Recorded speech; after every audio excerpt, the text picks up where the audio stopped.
Well, this is the second week, of preaching on the Community Bible Experience, but the third week of us working our way through the New Testament. And this week in particular, as I said, we were spending time in 1 Corinthians, and I picked up from last Friday's reading 2 Thessalonians chapter 1, and then worked my way through much of 1 Corinthians. Maybe next week I'll try to summarize Galatians and parts of Romans, but I don't see that I can preach through Romans in 1 week's time when Dan Danielson's small group spent at least 2 years going through the book of Romans. Is that right? Yeah.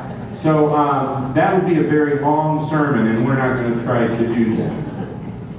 But instead, what I want to do is look at about 3 or 4 different passages of Scripture that move us from 2 Thessalonians into 1 Corinthians chapter 5, 1 Corinthians chapter 6, and 1 Corinthians chapter 15. And so we're going to move rather quickly through some things, and I simply don't have time to develop the theology behind everything that is going to be said today. Instead, I want you to understand the flow of what's going to be said. Today, we are going to talk about God's judgment and destruction. The destruction of people, everlasting destruction. It's been asked, what sends people to hell? When I was a kid growing up, there were certain sins that all people were not allowed to do. You couldn't smoke, you couldn't drink, you couldn't dance, all those sorts of things. One concerned church member asked his pastor, who was actually Dr. Rick Warren, if he would go to hell for smoking. And Rick Warren said, no, you'll smell like hell, but you won't have been there.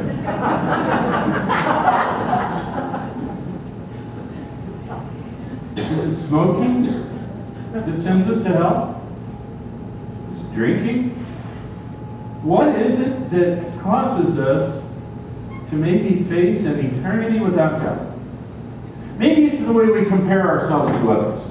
You know, if we look at the person down the street, hey, maybe I'm a better person than that person, and so we have a tendency to always draw the line underneath us and think that anybody who's worse than me is in danger of going to hell, but I probably am not going